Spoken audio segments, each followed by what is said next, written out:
మానవ జీవితంలో తాను చేసేటువంటి పనులన్నిటినీ విశ్లేషణ చేస్తే చావు దాకా వెళ్ళేసరికి ప్రయోజనకరమైన పనులు, ప్రయోజనకరము కాని పనులు అని 2 ఫోల్డర్స్ వస్తాయి ప్రతి మనిషి జీవితంలో. ప్రతి మనిషి జీవితంలో 2 ఫోల్డర్స్ ఓపెన్ అవుతాయి. అంటే 2 భాగాలుగా మనిషి జీవితాన్ని విభాగిస్తే ఒక పక్క భాగంలో ప్రయోజనకరమైన పనులు, మరో పక్క భాగంలో ప్రయోజనకరము కాని పనులు.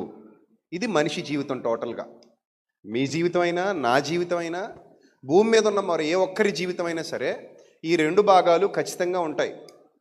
ఒక పేపర్ తీసుకొని దాన్ని మడిచి ఫోల్డ్ చేసి సగానికి ఒక పక్కన ప్రయోజనకరమైన పనులు, ఒక పక్కన ప్రయోజనకరము కాని పనులు అని రాసుకుంటే మానవ జీవితాన్ని ఎక్కువ శాతం మంది ప్రయోజనకరము కాని పనుల్లో నిమగ్నమైపోతారు.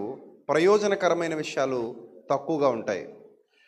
అంటే మానవ జీవితానికి, ఆత్మీయ అభివృద్ధికి లేదా భౌతిక అభివృద్ధికి, తన హృదయ పరివర్తనకి, యథార్థతకి, నమ్మకత్వానికి, ఇలా తనను తాను సంస్కరించుకోవడానికి, లేదా తన కుటుంబాన్ని కాపాడుకోవడానికి, తన ఆత్మీయ రక్షణ కొరకు ఇలా ఒక పక్క విశ్లేషణ చేస్తే ఇలాంటి వాటి కోసం సమయాన్ని వెచ్చించి ప్రయోజనకరమైన పనులు చేసుకున్న వాళ్ళ సంఖ్య ఏమో తక్కువగా ఉంటుంది.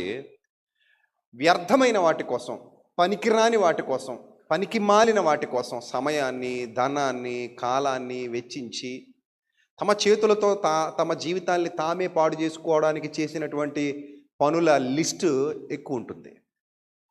ఈ 2 మానవ జీవితాన్ని ప్రభావితం చేస్తున్నాయి. ఇప్పుడు మనం దేవుని సన్నిధిలో ఉన్నాం.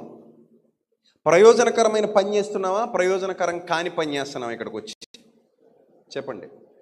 ప్రయోజనకరమైన పనిలో ఉన్నాం. ప్రయోజనకరమైన పనిలో ఉన్నామని ఎలా చెప్పగలమంటే, నేను నా హృదయాన్ని సంస్కరించుకోవడానికి వచ్చాను ఇక్కడికి, దేవుని మాట విని నా హృదయాన్ని నింపుకోవడానికి వచ్చాను ఇక్కడికి, దేవుని ఆలోచనలతో నా మనస్సును పరివర్తన దిశగా అడుగులు వేసుకోవడానికి, నా శరీరానికి, ఆత్మకు కలిగిన సమస్త కల్మషము నుండి నన్ను నేను విడిపించుకుని ఏది తప్పు, ఏది ఒప్పు, ఎలా నడవాలి, ఎలా నడవకూడదు, ఎలా ఆలోచించాలి, ఎలా ఆలోచించకూడదు, ఏ నిర్ణయం తీసుకోవాలి, ఏ నిర్ణయం తీసుకోకూడదు, ఇవన్నీ నేర్చుకోవడానికి నా హృదయాన్ని దేవుని సన్నిధిలో ఒక పాత్రగా ఉంచాను. ఒక పాత్రగా తీసుకొచ్చి ఇక్కడ పెడితే ఆ పాత్రలో దేవుని మాటలు పడుతూ ఉంటే, ఆ పాత్ర దేవుని మాటలతో నిండుతూ ఉంటే, దానితో నన్ను నేను శుద్ధీకరించుకోవడానికి, దానితో నేను ఉదక స్నానం చేయటానికి, దానితో నన్ను నేను బాగు చేసుకోవడానికి నేను ప్రయోజనకరమైన పని కొరకు ఇక్కడికి వచ్చాను అనేది మనకు వస్తున్నటువంటి ఆలోచన. ఇదే సమయాన్ని ప్రయోజనకరము కాని పని కొరకు కూడా మనం వినియోగించవచ్చు. చాలామంది దేవుని సన్నిధికి రాలేనప్పుడు అడుగుతాం, ఏనన్నా ఈ మధ్య కనబడట్లేదు, లేదా మొన్న వారం ఎందుకు కనబడలేదు, అంతకు ముందు వారం ఎందుకు కనబడలేదు? వాక్యం వినడానికి, లేదా వాక్యం నేర్చుకోవడానికి, దేవుని సన్నిధిలో సమయం గడపడానికి, ఆత్మతో సత్యంతో ఆయన ఆరాధించడానికి సంఘంతో నువ్వెందుకు కలవలేదు, సంఘంతో నువ్వెందుకు కూడుకోలేదు అని మనం అడిగితే వాళ్ళు ఏదో ఎక్స్ప్లెనేషన్ ఇస్తారు. నాకేదో పని ఉంది, లేదా ఎక్కడికో వెళ్ళాను, ఏదో చేయాల్సి వచ్చింది, ఎక్కడికో వెళ్ళాల్సి వచ్చింది అని రాని వారు సమాధానం చెప్తారు.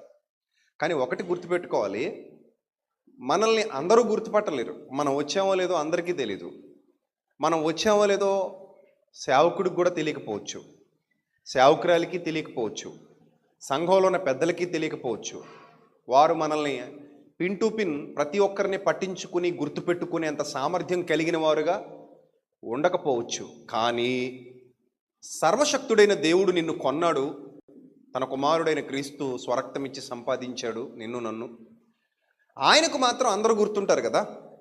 నా కుమారుడు నా సన్నిధిలో ఉన్నాడా లేదా, నా కుమార్తె నా సన్నిధిలో ఉందా లేదా, నా సన్నిధి ప్రత్యక్షతను నా కుమారుడు కుమార్తె అనుభవిస్తున్నారా లేదా, నా మాటల మాధుర్యాన్ని రుచి చూసి వాటిని అనుభవించి, వాటిని భుజించి, వాటి ప్రకారంగా జీవించడానికి వాళ్ళు ఇంట్రెస్ట్గా ఉన్నారా లేదా అని చాలా చాలా చాలా నిశితంగా దేవుడు మనల్ని ఏం చేస్తూ ఉంటాడు, పరిశీలిస్తూ ఉంటాడు. మానవుని పరిశీలనకు మనం దొరకపోవచ్చు. కొన్ని సందర్భాల్లో నేనే మిమ్మల్ని మర్చిపోవచ్చు, మీరే నన్ను మర్చిపోవచ్చు. తల్లిదండ్రులే మర్చిపోతారట. తల్లి అయినా మరచునేమో అన్నాడు కదా.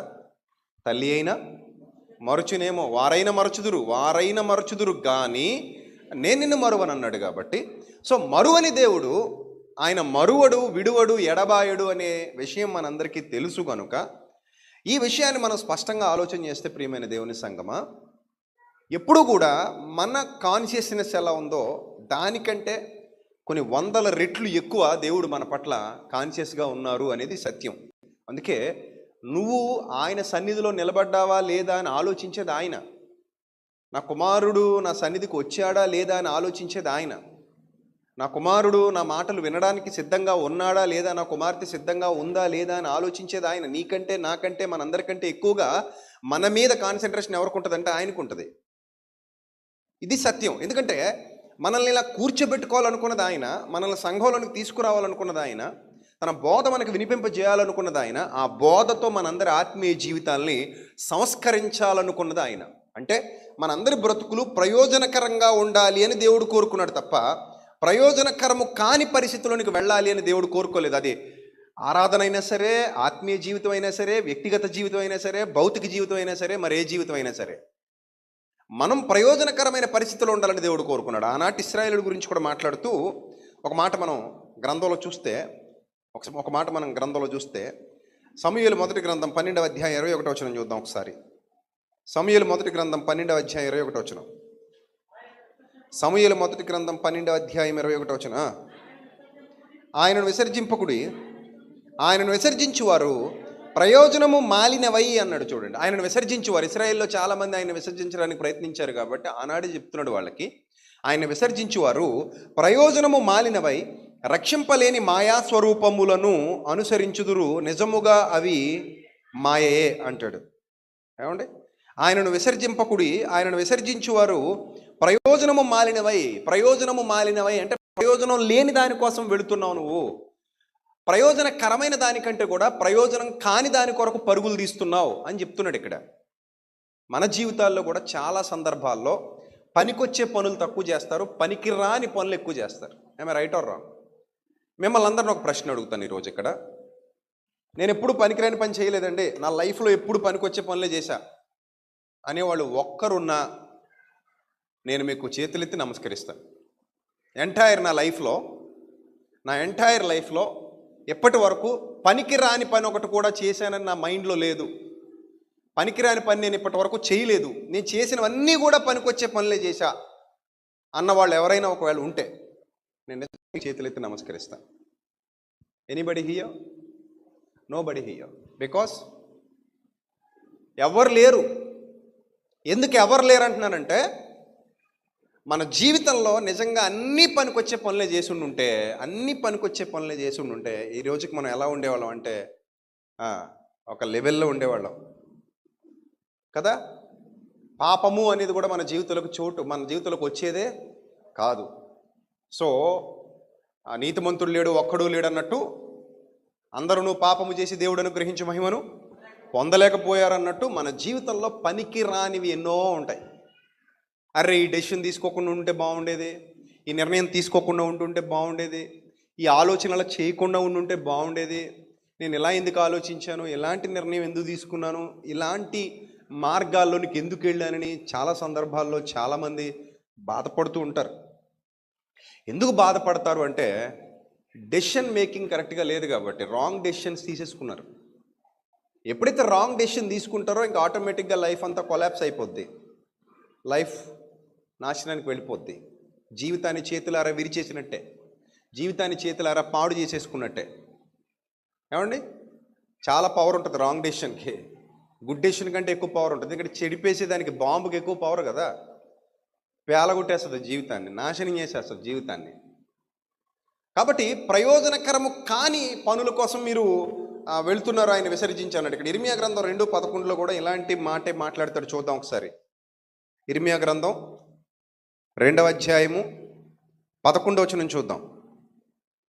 ఇర్మియా గ్రంథం 2వ అధ్యాయం 11వ వచనం. దైవత్వము లేని తమ దేవతలను ఏ జనమైనను ఎప్పుడైనను మార్చుకొనినా, అయినను నా ప్రజలు ప్రయోజనము లేని దానికై తమ మహిమను మార్చుకొనిరి అన్నాడు. దేనికోసం అంటున్నాడు ఇక్కడ? ప్రయోజనము లేని దానికై తమ మహిమను మార్చుకునిరి అంటే అంటే తను ఆలోచించేది ఏంటో తనకు అర్థం కాని దుస్థితిలో ఉన్నాడు. తను ఏ నిర్ణయం తీసుకోవాలో కూడా సరిగా నిర్ణయం తీసుకోలేని దుస్థితిలో ఉన్నాడు. అందుకే ప్రయోజనము లేని దాని కొరకు వాళ్ళు ఏం చేశారట, తమ మహిమనే మార్చేసుకున్నారు అంటాడు. తమ మహిమనే మార్చేసుకున్నారు. ఇందుకే ఎందుకు వస్తున్నాం దేవుని సన్నిధి కంటే ప్రయోజనకరమైన వాటి కోసం వస్తున్నాం. ఏవి ప్రయోజనకరమైనవి ఒకసారి చూద్దామండి. కొరింథీయులకు రాసిన మొదటి పత్రిక 7వ అధ్యాయము 35వ వచనం చూద్దాం. ప్రయోజనకరమైనది ఏదో చెప్తాడు ఇక్కడ. కొరింథీయులకు రాసిన మొదటి పత్రిక 7వ అధ్యాయము 35వ వచనం ఒకసారి చూద్దాం. కొరింథీయులకు రాసిన మొదటి పత్రిక 7వ అధ్యాయము 35వ వచనంలో వ్రాయబడినటువంటి మాట నేను చదువుతున్నాను, జాగ్రత్తగా చూడండి అందరూ కూడా. మీకు ఉరియొడ్డవలనని కాదు కానీ మీరు యోగ్య ప్రవర్తనులై తొందర ఏమీ లేక ప్రభు సన్నిధాన వర్తనులై ఉండాలని ఇది మీ ప్రయోజన నిమిత్తం చెప్తున్నాను అంటాడు. ప్రభు సన్నిధాన వర్తనుడిగా ఉంటే ప్రయోజనం అట. ఒప్పుకుంటాం ఒప్పుకోమా? ప్రభు సన్నిధిలో ఉంటే ప్రయోజనం, ప్రభు సన్నిధికి దూరం అయిపోతే నిష్ప్రయోజనం. I right? 100%. ఈరోజు మనం ఈ భయం భక్తి కలిగి ఆ గతకాలపు చేదు జ్ఞాపకాలన్నిటినీ మరిచిపోయి గతకాలపు పాపపు జీవితాన్ని విసర్జించి ఈరోజు మనం ఇలా బ్రతకగలుగుతున్నాం, ఇలా బ్రతుకుతున్నాం. దీనికి కారణం ఏంటి చెప్పండి? ఆయన సన్నిధిలో ఉన్నాం కాబట్టి. ఒకవేళ ఆయన సన్నిధిలో లేకపోయి ఉంటే మనం ఇలా ఉండేవాళ్ళం కాదు. నేను ఎప్పుడు చెప్తూ ఉంటాను మీకు, మండుతున్న కట్టెల్లో ఒక కట్టు ఉంది, అది కూడా ప్రజ్వరిల్లుతుంది, మండుతుంది, ప్రకాశిస్తుంది. మండుతున్న కట్టెల్లో నుండి పక్కకు పోయిన కట్టె చల్లారిపోతుంది, వెలగదు, అది అలా నిష్ప్రయోజనంగా మిగిలిపోతుంది. సో వెలగాలి అంటే మండే వాటిలో ఉంటే మనం మండుతాం, చల్లారిపోయిన వాటిలో ఉంటే మనం కూడా ఏమైపోతాం? చల్లారిపోతాం. ఈ పాయింట్ మనకు బాగా అర్థమైతే తొందర ఏమీ లేక ఏమంటాడు చూడండి, తొందర ఏమీ లేక ప్రభు సన్నిధాన వర్తనులై ఉండాలని ఇది మీ ప్రయోజనం నిమిత్తమే చెప్పుచున్నాను అంటాడు. అంటే ప్రతి ఒక్కరు కూడా ప్రభు సన్నిధాన వర్తనులుగా ఉండాలి. అంటే ప్రభు సన్నిధిని అనుసరించేవారు, అనువర్తనులు, అనుసరించేవారు, ఆయన మాటల ప్రకారంగా జీవించేవారు, ఆయన కార్యకలాపాల్లో నిమగ్నమయ్యేవారు, ఆయన మార్గాలను అనుసరించి ఆయన మార్గాల్లో నడుచుకునేవారు. అందుకే ప్రభు సన్నిధాన వర్తనులై ఉండాలి అన్నాడు ఇక్కడ. ప్రభు సన్నిధాన వర్తనులై ఉండాలి, ఇది మీ అందరికీ ప్రయోజనకరం అన్నాడు. కానీ ఇంత ప్రయోజనం అని తెలిసినా కూడా మన జీవితంలో చాలా సందర్భాల్లో మనం ప్రభు సన్నిధికి దూరం అవుతూ ఉంటాం. ఏమో రైట్ ఆర్ రాంగ్? చాలా సందర్భాల్లో దూరం అవుతాం. ఏమండి, మనం అంటే బేసిక్గా మాట్లాడుకుంటే సెమినార్లు, మీటింగ్స్ ఇవన్నీ పక్కన పెట్టేస్తే సండే వర్షిప్ మనకి కేవలం 52 వారాలు అంతే కదా. 52 వారాలు మాత్రమే మనం ఇక్కడ సంఘముగా కూడుకోవడం జరుగుతుంది. ఆ ప్రభు యొక్క శరీరానికి సాదృశ్యంగా, రక్తానికి సాదృశ్యంగా ఆ రొట్టె ద్రాక్ష రసాన్ని జ్ఞప్తికి తెచ్చుకొని, ఆయన బలియాగాన్ని జ్ఞప్తికి తెచ్చుకొని మనం ఎంత బాధ్యతగా బ్రతకాలో గుర్తు చేసుకోవడం జరుగుతుంది. ఇవన్నీ కూడా మనం సంవత్సరానికి 365 రోజులు ఉంటే 365 డేస్లో ఎన్ని రోజులు కలుస్తున్నాం? మిగిలిన తీసేయండి, మీటింగ్స్ సెమినార్స్ ఇవన్నీ పక్కన పెట్టేయండి. కేవలం సండే వర్షిప్ గురించి మాట్లాడుకుంటే ఎన్ని రోజులు కలుస్తాం? 52 డేస్. 52 days, only 52 days. 365 డేస్లో కేవలం 52 రోజులు మాత్రమే. ఆ 52 రోజుల్లో కూడా ఫుల్ డే మనం ఉంటున్నామా? నో. మరి ఎంతసేపు ఉంటాం? 3 అవర్స్ ఓన్లీ, జస్ట్ 3 అవర్స్. ఈ 3 అవర్స్ మాత్రమే ఇక్కడ కూర్చుంటాం. మిగిలిన టైంలో మనం అస్సలు ఉండం. అంటే 365 డేస్లో కూడా 52 × 3 ఎంత? 52 × 3 ఎంత? 150 లేదా 160 అప్రాక్సిమేట్లీ, అంతే కదా. 156 అనుకుంటా, ఐ థింక్, రైట్. 156, 160 అనుకుందాం. 160 గంటలు డేస్లోకి కౌంట్ చేయండి. ఇప్పుడు దాన్ని కన్వర్ట్ చేయండి. 160 అవర్స్ ఇంటూ ఎన్ని రోజులు అవుతుంది చెప్పాలి? ఒక రోజుకి 24 గంటలు కదా. 6 రెళ్ళు 12, 6 4 24, 144. సరే 7 రోజులు వేసుకుందాం. మరి 156 అనుకున్నాం కదా, ఎక్కువైపోతుంది. అయినా కూడా 7 రోజులు అంటే ఎంత? 7 రెళ్ళు 14, 166 గంటల. అంతేనా? కానీ ఇంకా తక్కువే, అంటే 6.5 days అనుకోవచ్చు. 6.5, 6.5 రోజులండి అప్రాక్సిమేట్లీ. 6.5 రోజులు. ఎన్ని రోజులకి? 365 రోజులకి 6.5 రోజులు మాత్రమే యావత్ క్రైస్తవ ప్రపంచం ఎవరి సన్నిధిలో ఉంటుంది. కేవలం మనం గురించి మాట్లాడలేదు నేను. మీకు ఎందుకు ఈ లెక్క చెప్పానంటే, యావత్ క్రైస్తవ ప్రపంచానికి సంబంధించిన లెక్క మీకు అర్థం కావాలి కాబట్టి మీ లెక్క చెప్పాను. అందుకే సెమినార్లు, సభలు అన్నీ వగైరా వగైరా వదిలేయండి అన్నాను. అందుకే అవన్నీ వదిలేస్తే కేవలం మనం దేవుని సన్నిధిలో ఉండేది 365 రోజులకి 6.5 రోజులు మాత్రమే. అంటే ఆ పైచీలకి ఏదైతే ఉందో, 360 పైచీలకి ఏదైతే ఉందో అది కనబడుతుంది తప్పితే ఇంకా మిగిలింది ఏది 360 ఏది మనకి కనబడట్లా. మరి 360 రోజుల్లో మిగిలిన గంటలన్నిటిలో మనం చేసేది ఏంటి? ప్రయోజనకరమైనవైనా? ఏమంత ప్రయోజనకరమైనవి? ఏం చేస్తున్నాం చెప్పాలి. ఏ ప్రయోజనకరమైనవి చేస్తున్నాం అని అంటే దేవుడు అదే వ్రాయిస్తున్నాడు గ్రంథంలో. సన్నిధాన వర్తనులు అని అనగానే కేవలం ఇక్కడున్న ఈ సమయాన్ని మాత్రమే లెక్కించుకోవద్దు. That is completely wrong. ఇక్కడున్న ఈ సమయాన్ని ఎందుకు లెక్కించుకోవద్దు అంటానంటే, ఇప్పుడు మీరు భోజనం చేశారు అనుకుందాం, మధ్యాహ్నం ఇంట్లో, లేదా ఉదయం చేశారు, టిఫిన్ తిన్నారు, కడుపు నిండా తిన్నారు. టిఫిన్ ఒక 6 ఇడ్లీ తిన్నారు, లేదా 8 ఇడ్లీ తిన్నారు. మీరు ఏది తింటే అది, లేదా అన్నం తిన్నారు, చెద్దన్నం. శక్తి వచ్చింది. ఆ శక్తిని మధ్యాహ్నం వరకు ఖర్చు పెట్టుకుంటారు. ఈ బ్యాంకులో పడిన దాన్ని మధ్యాహ్నం వరకు ఖర్చు చేసుకుంటాం. ఖర్చు అవుతుంది అది, ఎందుకంటే మనం ఏదైనా పని చేసే కొలది అది ఏమవుతుంది, ఖర్చు అవుతుంది. ఎనర్జీ ఈ లోపల ఎందుకు, ఎనర్జీ కోసమే వేసాం, మనం కడుపులో వేసాం, ఎనర్జీకి దాన్ని వాడేసాం. మధ్యాహ్నం వరకు దాన్ని ఖర్చు చేసాం. మధ్యాహ్నానికి మళ్ళీ అవసరమైంది, మళ్ళీ వేసుకున్నాం. వేసుకుని మళ్ళీ దాన్ని ఎప్పటివరకు ఖర్చు చేసాం, సాయంత్రం వరకు ఖర్చు చేసాం. సాయంత్రం మళ్ళీ అవసరం అవుతుంది, కొద్దిగా వేసుకొని పడుకుంటాం. పొద్దున దాకా శరీరానికి శక్తి కావాలి. మరి నీకు అక్క నువ్వు పని చేయకపోయినా కూడా దానికి కావాలి, ఎందుకంటే లోపల ఉన్న ఆర్గాన్స్ అన్ని పని చేయాలిగా. నిరంతరం జరిగే ఒక మెషిన్ ఇది. గుండె పని గుండె చేయాలి, ఊపిరితిత్తుల పని ఊపిరితిత్తులు చేయాలి, రక్తం సరఫరా అవ్వాలి, లివర్ పని లివర్ చేయాలి, కిడ్నీ పని కిడ్నీ చేయాలి, ఫిల్టర్ చేయాలి. సో ఇలా ఉంటాయి కదా, బాడీ మొత్తం వర్క్లో ఉంటుంది కదా. సో వర్క్ చేయాలంటే దానికి కూడా ఏదో ఎంతో కొంత వెయ్యాలి. అంటే నేనేమంటానంటే, ప్రభు సన్నిధిలోకి వచ్చి కూర్చొని ప్రయోజనకరంగా ఈరోజు నువ్వేదైతే నీ హృదయంలో నింపుకుంటున్నావో అది వారమే కాదు, చాలా దినాల పాటు నీకు ఉపయోగపడుతుంది. ఎందుకంటే మనం తినే భోజనానికి టైం తక్కువ అవి ఉండొచ్చు. శరీరానికి పెట్టే భోజనానికి 3 గంటలు 4 గంటలు లేదా 6 గంటలు 10 గంటలే టైం ఉండొచ్చు నీకు ఉపయోగపడే టైం. అంటే అంతవరకు మాత్రమే ఆ ఛార్జింగ్ నీకు పనికి రావచ్చు, లేదా ఒక రోజు వరకు పనికి రావచ్చు. కానీ దేవుని వాక్యానికి ఉన్న టైం చాలా గొప్పది. అది నీకు చాలా కాలం పాటు పనిచేస్తుంది. ఎప్పుడు తెలుసా? ఆసక్తి కలిగి విన్నప్పుడు. నేను మాట చెప్పనా, కొంతమంది పిల్లలు నాతో మాట్లాడుతుంటారు, అన్నయ్య 10 ఏళ్ల క్రిందట నువ్వు పలానా మెసేజ్ చెప్పావు కదా అన్నయ్య, ఆ మెసేజ్కి అన్నయ్య నేను మారానంటారు. ఎన్ని ఏళ్ళ క్రిందట? 10 ఏళ్ల క్రిందట. 10 ఏళ్ల క్రిందట నేను చెప్పిన మెసేజ్ ఇంకా నీకు గుర్తుందన్నయ్య. అంతగా నాటుకుపోయిందా నీలో? అవునన్నయ్య. అంతగా నిన్ను ఆలోచింపజేసిందా ఆ మాట? అవునన్నయ్య.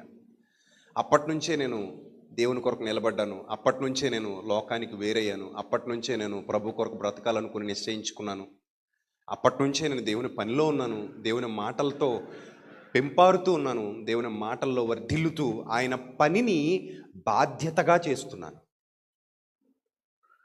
చూడండి, ఇలా ఆ మాట ఇన్ని రోజులు పనిచేస్తుందా? ఎస్, పనిచేస్తుంది. మధ్యలో మళ్ళీ వస్తున్నాం, కూర్చుంటున్నాం, దేవుని వాక్యం వింటున్నాం, ప్రభు సన్నిధికి వస్తున్నాం. ప్రయోజనకరంగా ఉన్నాయట ఆయన మాటలు మానవులకి. అదే చెప్తున్నాడు చూడండి. యెషయా గ్రంథం 48వ అధ్యాయము 17వ వచనం ఒకసారి చూద్దాం. యెషయా గ్రంథం 48వ అధ్యాయము 17వ వచనం. యెషయా గ్రంథం 48వ అధ్యాయము 17వ వచనం. నీ విమోచకుడును ఇశ్రాయేలు పరిశుద్ధ దేవుడిని యెహోవా ఇలాగు సెలవిచ్చుచున్నాడు, నీకు ప్రయోజనము కలుగునట్లు నీ దేవుడనైన యెహోవానగు నేనే నీకు ఉపదేశము చేయుదును, నీవు నడవవలసిన త్రోవను నిన్ను నడిపించుదును. నీవు నా ఆజ్ఞలను ఆలకింపవలనని నేను ఎంతో కోరుచున్నాను. ఆలకించిన ఎడల నీ క్షేమము నది వలెను, నీ నీతి సముద్ర తరంగముల వలెను ఉండెను. బాబా ఎంత మంచి మాట చెప్పాడు చూడండి. మళ్ళీ చదవండి ఆ మాట, ఎంత బాగుందో. నీకు ప్రయోజనము కలుగునట్లు నీ దేవుడనైన యెహోవానగు నేనే నీకు ఉపదేశము చేయుదును. నేనే నీకేం చేయుదును? ఉపదేశము. నెక్స్ట్, నీవు నడవలసిన త్రోవను నిన్ను నడిపించేదను. నీవు నా ఆజ్ఞలను ఆలకింపవలెనని నేను ఎంతో కోరుచున్నాను. ఆలకించిన ఎడల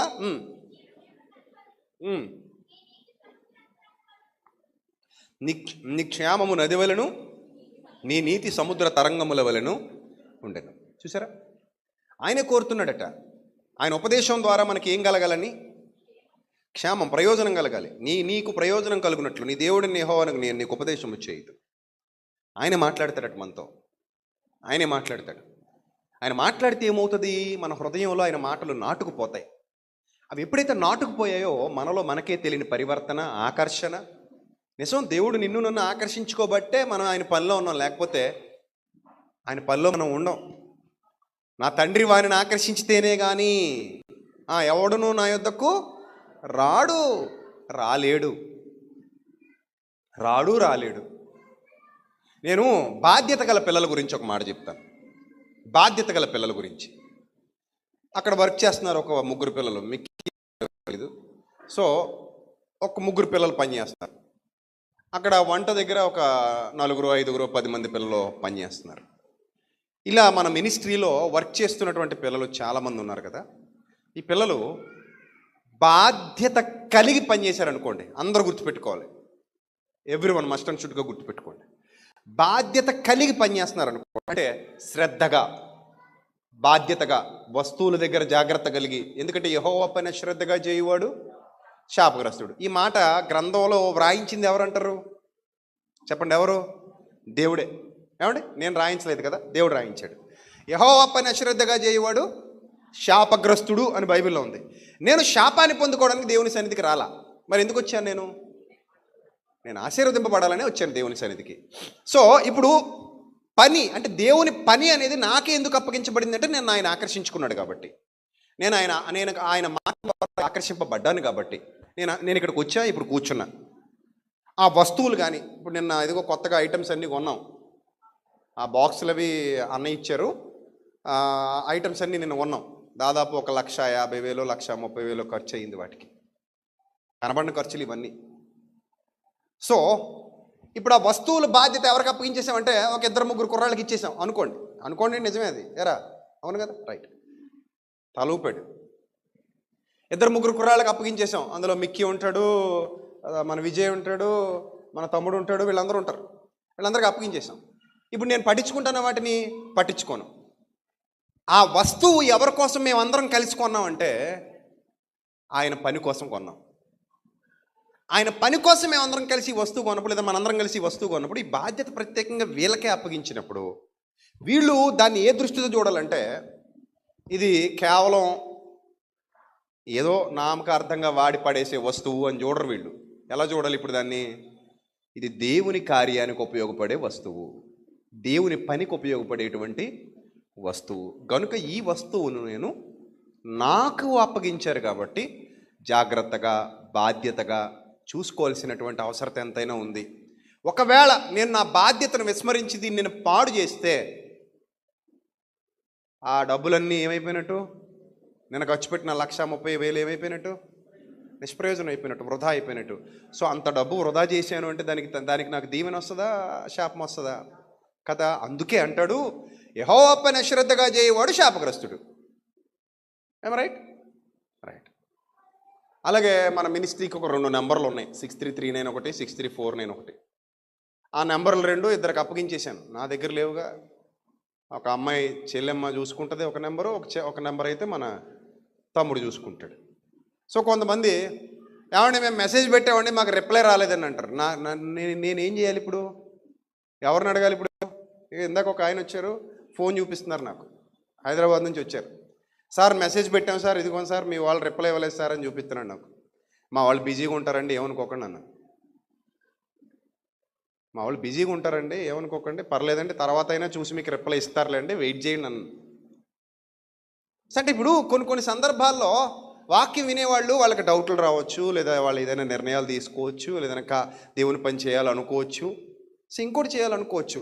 ఈ బాధ్యత నీకే ఎందుకు అప్పగించాల్సి వచ్చింది అంటే, నేను తప్ప ఎవరున్నారు మీకు మరి అన్నట్ట? అంతేనా? అలా కాదుగా. సో నీకెందుకు ఈ బాధ్యత అప్పగించాల్సి వచ్చింది అంటే, అవును దేవుని చేత ఆకర్షింపబడిన వ్యక్తివి గనుక దేవుని పనిలో నమ్మకత్వంతో, నిస్వార్థంతో, యథార్థంతో పనిచేయడానికి ఇది ప్రయోజనకరమైనదని నమ్మి ఆయన అప్పగించిన బాధ్యతలో నేను నువ్వు మనందరం వెళ్ళడం కనుక, బాధ్యతాయుతంగా మనందరం కలిసి పనిచేస్తున్నాం కనుక మనం చాలా జాగ్రత్తగా వ్యవహరించాలి. ఎందుకంటే కొన్ని సందర్భాల్లో కొన్ని విషయాల్లో మనం అలర్ట్గా లేకపోతే కొంతమందిని మనం ఏం చేసుకుంటామంటే దూరం చేసుకుంటాం.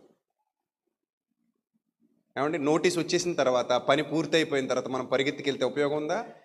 లేదు. విరిగిపోయిన తర్వాత వెళ్ళకూడదు, విరిగిపోకముందే వెళ్ళాలి. దాటిపోయిన తర్వాత వెళ్ళకూడదు, దాటిపోకముందే వెళ్ళాలి. కొన్ని సందర్భాల్లో మనకు తెలియకుండా దాటిపోవచ్చు. అందుకే మనం చాలా అలర్ట్గా ఉండాలి. నన్ను ఎవరో సభకు ఆహ్వానించారు, 8:30కి సభ లేదా 9 గంటలకు సభ, 1 గంటకు నేను వెళ్తే చెప్పండి. నేను 1 గంటకు వెళ్ళిపోయానండి కంగారుగా, చెప్పండి ఇప్పుడు ఏంటి? ఎవరైనా ఉంటారు అక్కడ 1 గంటకి? ఎవరు ఉంటారు? ఎందుకంటే ఇవ్వబడిన సమయానికి నేను చేరుకోలేకపోయాను. That is my fault. అది ఏ కారణం తర్వాత, అది మంచికి జరిగిందా చెడుకి జరిగిందా, నిజంగా బాధ్యతాయుతంగా ఉన్నానా బాధ్యత రాహిత్యంగా ఉన్నానో నెక్స్ట్ అది. కానీ ఇది చేయాల్సింది ఏంటంటే, ఆ పని నాకు దేవుడు అప్పగించాడు, మనుషులు అప్పగించలా. ఎవరు అప్పగించారు? నాకు దేవుడు అప్పగించాడు. సో దేవుడు నాకు పని అప్పగించాడు కాబట్టి ఆ పనిని నేను ఎలా చేయాలి? బాధ్యతాయుతంగా చేయాలి. అంతే కదా. తిమోతికి చెప్తాడు, నమ్మకము సామర్థ్యము గల పని వారికి అప్పగించు. నేను నమ్మారు. ఇది ఒక సంఘము అంటే ఇదొక వ్యవస్థ లెక్క, ఇదొక వ్యవస్థ. ఈ వ్యవస్థలో మనకు చోటు దొరికింది అని అంటే, సర్వోన్నతుడైన దేవుడు మనకు అవకాశం ఇచ్చి, నా పిల్లలారా మీరందరూ ఏకముగా ఉండి సమాజముగా కూడుట మానక ఆ దినము సమీపించుట మీరు చూచిన కొలది మరి ఎక్కువగా అలాగూ చేయుచు మీరు నేర్చుకోవాలి, బలవంతులుగా మారాలనేది దేవుని కోరిక. అందుకే నేనే ఉపదేశం చేస్తానంటున్నాడు. ఇప్పుడు యెహోవా పని అశ్రద్ధగా చేయవాడు శాపగ్రస్తుడు అన్నది ఎవరు చేసిన ఉపదేశం? చెప్పండి, ఎవరు చేసిన ఉపదేశం? అదే దేవుడు చేసిన ఉపదేశం. ఆ ఉపదేశాన్ని శిరసా వహించాలి తప్ప దానికి మనం ఎక్స్ప్లెనేషన్లు ఇవ్వకూడదు. మళ్ళీ అర్థమవుతుందా? మనం ఒక బాధ్యత భుజాన్ని వేసుకున్నామంటే ఆ బాధ్యత ఖచ్చితంగా ఏం చేయాలి? మోయాలి. ఎందుకంటే మనకి రాబో బహుమానం మీద దృష్టి ఉంచిన వారం మనమంతా. అంతేనా? కుర్రాళ్ళు ఉన్నారు, కెమెరా ల్యాప్టాప్ అన్నీ చూసుకుంటారు. సో అది కెమెరా పడేసానండి, కింద పడిపోయిందండి, పగిలిపోయిందండి, కొత్తది కొనండి అనడానికి ఏం చేయాలి? అసలు ఎందుకు పడేసావు అని మొదటి క్వశ్చన్ వస్తుంది. ఏముందని సరదాగా అటు ఇటు నడుస్తున్నానంటే పట్టించుకోలేదు, నేను పడిపోయింది అన్నాడు అనుకోండి, అది ఇర్రెస్పాన్సిబిలిటీ.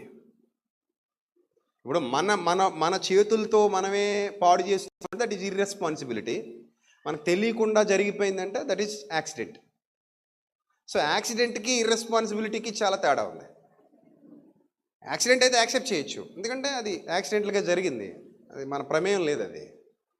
కానీ మన బాధ్యత రాహిత్యం వల్ల జరిగింది ఈ పని అంటే మాత్రం అది ఖచ్చితంగా తప్పు. దానికి దేవుళ్ళు ఎక్కడుగుతాడు. సో ఒక సొసైటీగా, ఒక వ్యవస్థగా మనం అందరం ఇక్కడ కూర్చొని, సంఘముగా మనం ఇక్కడ కూర్చున్నామంటే ఈ బాధ్యత నాకు ఎందుకు అప్పగించబడింది అని ఆలోచిస్తే, మొదట ప్రయోజనకరమైన ఆయన మాటే నన్ను ఇక్కడ దాకా లాక్కొచ్చింది. ఆ మాట మీరు ఒప్పుకుంటారు ఒప్పుకోరా? చెప్పండి. మిమ్మల్ని ఎక్కడ దాకా లాక్కొచ్చింది ఎవరు చెప్పండి? మిమ్మల్ని ఎవరైనా తాళతో కట్టి తీసుకొచ్చారా? ఎనీబడి? కొంతమంది అంటారు కదా, బలవంతపు మత మార్పిడి అని అంటారు. ఏ మార్పిడట?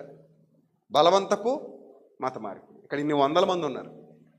పొద్దున మీ ఇంటికి నేను బలవంతంగా వచ్చి చర్చికి వస్తావా చస్తావా అని పీక పట్టుకుని రెడీ అవుతావా అవ్వా అని చెప్పి భయపెట్టి బలవంతంగా నేను నిన్ను లాక్కొచ్చి ఇక్కడ కూర్చోబెట్టానా? అలా చేస్తే వస్తావా? అలా నేను చేయగలనా? నా వల్ల అవుతుందా? అవ్వదు. ఎక్కడెక్కడి నుంచో వచ్చారు మీరు అందరు, ఎక్కడ వాళ్ళ చెప్పండి? కాదే, మీరేం ఆశించి రాలేదు ఇక్కడికి. ఎక్కడెక్కడి నుంచో వచ్చారు మీరు. పొద్దునే లేచి హడావుడిగా టిఫిన్లు చేసి తొందరగా బస్సులు పట్టుకొని, ఆటోలు పట్టుకొని, బైకులు తీసుకుని, కార్లు తీసుకుని తొందరగా వచ్చి ఇక్కడ కూర్చున్నారు, దేవుని సన్నిధిలో ఉన్నారు. అంటే నేను మిమ్మల్ని బలవంతంగా లాక్కొచ్చానని అనగలమా? నో, నేను మిమ్మల్ని ఎవరిని కూడా బలవంతంగా లాక్కొని రాలా. మీ అంతట మీరుగా స్వచ్ఛందంగా వచ్చారు ఇక్కడికి. ఎందుకు వచ్చారు స్వచ్ఛందంగా అంటే, మరి మిమ్మల్ని ఏది లాక్కొచ్చిందంటే తెలియని ఒక కనెక్షన్ ఉంది మీకు దేవునికి. అదే ప్రభు సన్నిధాన వర్తనులై, నేను మీ ప్రయోజనము కొరకు నేనే ఉపదేశం చేస్తానన్నాడు. Yes, we have a connection with God. We have a invisible connection with our God. మనం ఒక కనిపించని ఆకర్షణకు లోనై ఉన్నాం.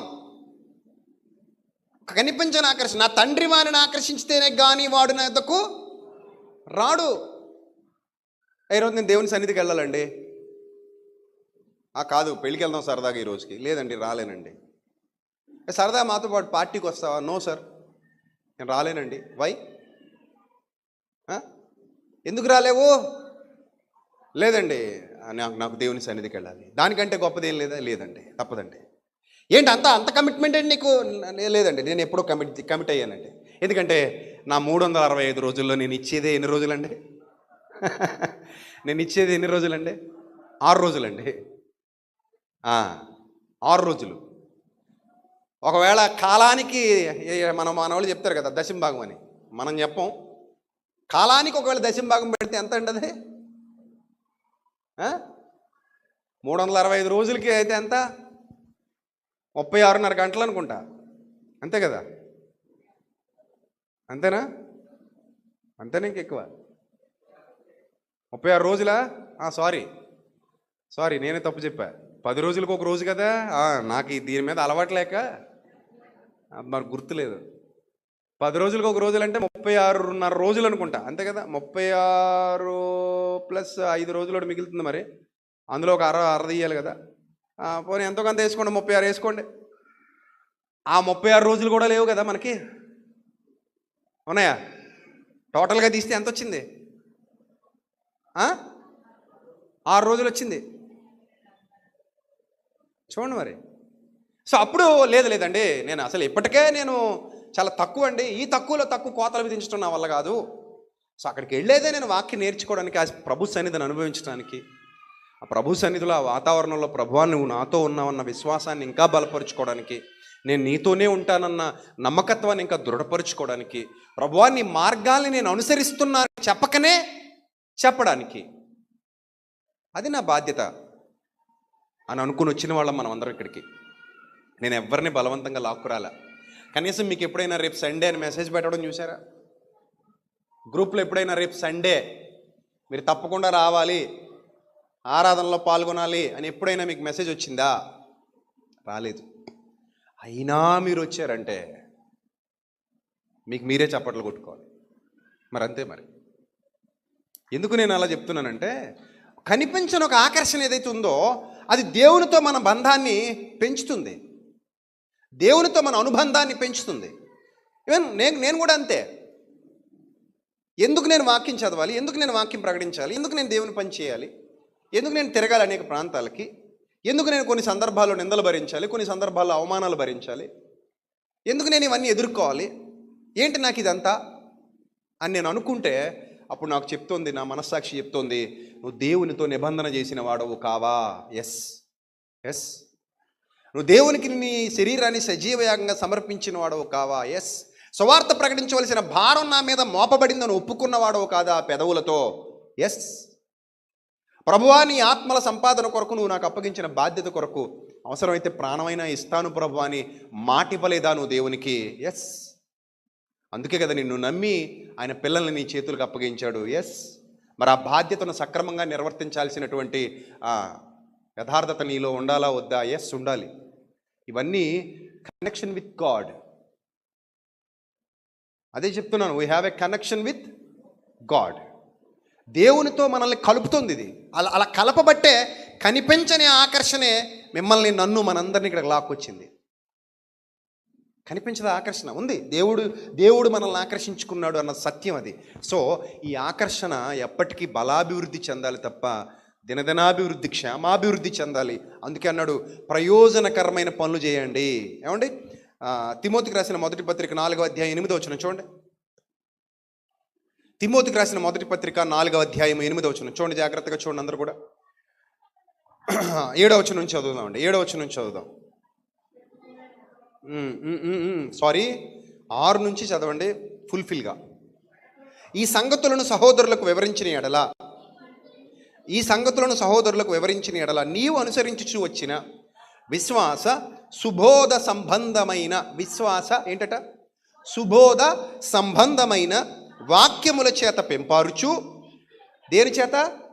విశ్వాస సుబోధ సంబంధమైన వాక్యముల చేత ఎదుగుతూ. పెంపారుచు అంటే ఎదుగుతూ. ఏం తింటూ ఎదగాలట ఆత్మీయంగా మనం? విశ్వాస సుబోధ సంబంధమైన వాక్యముల చేత ఎదగాలంటున్నాడు మనల్ని. మరి మీరు దేంతో ఎదుగుతున్నారు? దాంతోనేగా ఎదుగుతున్నారు. వాక్యానికి మనం ఇచ్చే ప్రాధాన్యత దేనికి ఇవ్వం. ఎందుకు వాక్యానికి మాత్రమే ప్రాధాన్యత ఇస్తాం? అదే మన ఆహారం, అక్షయాహారం.